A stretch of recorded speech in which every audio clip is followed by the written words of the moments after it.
Hello friends, this is the second part in a four-part series where we look at 20 arguments for the existence of God taken from Kreeft and Tacelli's book, Handbook of Christian Apologetics, which I recommend. In this video, we'll be looking at arguments 6 through 10. Argument 6, he calls the Kalam argument. And the Kalam argument is very simple. It only has a few steps, and it goes like this. Whatever begins to exist has a cause. The universe began to exist, therefore, the universe has a cause, and that cause we call God. Now, the second premise is the one that a lot of people might try to debate, but the Big Bang Theory is strong evidence for the idea that the universe had a beginning. In fact, one of the editors of a scientific journal who was atheistic in the 1950s wanted to get rid of the idea of the Big Bang because he said it gave too much evidence for the idea that the universe had a beginning.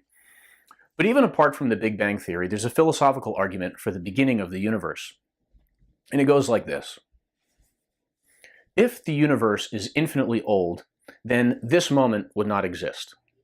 Think of it this way. If the universe goes back infinitely in time, then there is an infinite number of events that have preceded this event.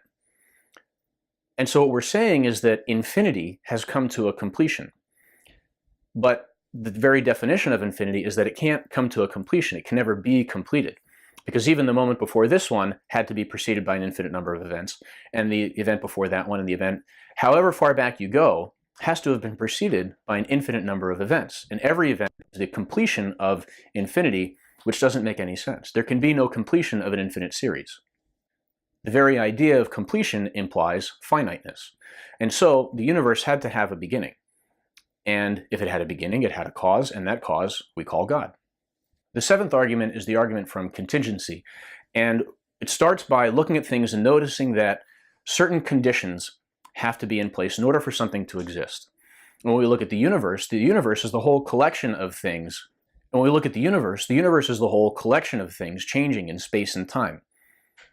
And so all of those things need conditions in order for them to exist. And even the universe itself needs to have those conditions necessary for it to exist. But those conditions can't be part of the universe. The conditions necessary for the universe to exist have to come from outside of the universe, from something outside of space and time. And so that thing that is outside of space and time, that is the condition necessary for the universe to exist, we call that God. Now, this argument sounds a lot like arguments 2 and 3 from the previous video, but it's a little bit different.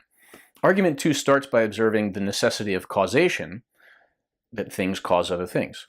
Argument 3 starts just by considering the possibility that nothing has to exist, that everything is merely possible, and then found that that idea must be false. This argument considers the idea that there are conditions necessary for things to exist in the present moment. The eighth argument comes from looking at this idea that the whole universe is interacting as a whole. This argument is a certain version of the design argument. We begin by looking at the universe and seeing that it is a whole system of interlocking wholes, and things fit together perfectly in order for the universe and all of its parts to exist. And we see those parts are defined by their relation to other things. And then even when we look at the universe is defined by its parts, but the universe also gives meaning and definition to the parts themselves. And so the argument runs like this. We see that no part of the universe is self-explanatory because everything depends on its relation to everything else. And the universe as a whole is not self-explanatory because it needs the parts. And so neither the parts nor the whole are self-explanatory.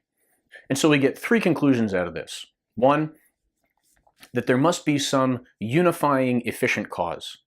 Secondly, that cause must be intelligent in order to order everything perfectly, the physical laws, the parts, all the pieces.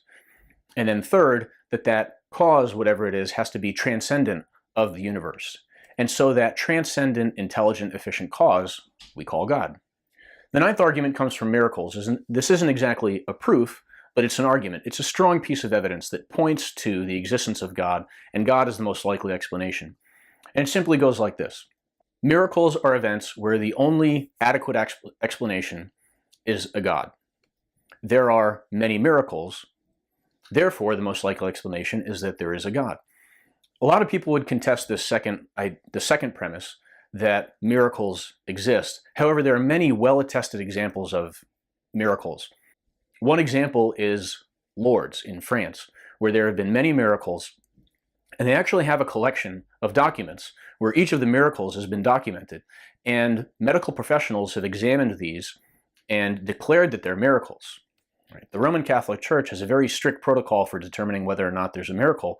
They get not necessarily Catholic scientists and doctors to look into the case to see if it is a miracle.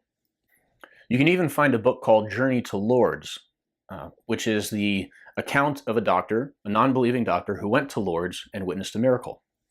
And so, since there have been so many well-attested miracles, the best explanation that there's a God causing those miracles. The 10th argument is the argument from consciousness. Now, we are intelligent, and we are conscious of our intelligence. Either that happens by chance, or it happens by some ordered intelligence that gave it to us. However, as we saw before, chance itself doesn't make any sense without the background of order. And so, there must be some intelligence behind our intelligence to give it to us. Also, if our intelligence is merely the effect of random causes, then we have no reason to trust our intelligence. If every event in the universe is just the random, meaningless outcome of random physical events, then that's true also of our thoughts, and we have no reason for believing our thoughts. And so, since the best explanation of our intelligence and our awareness of our intelligence is an intelligence behind our intelligence to give it to us, then we come to the conclusion that there's a God, an intelligent God, who gives that to us. So thanks for watching. We're halfway done with our 20 arguments for the existence of God. Please subscribe and share with your friends.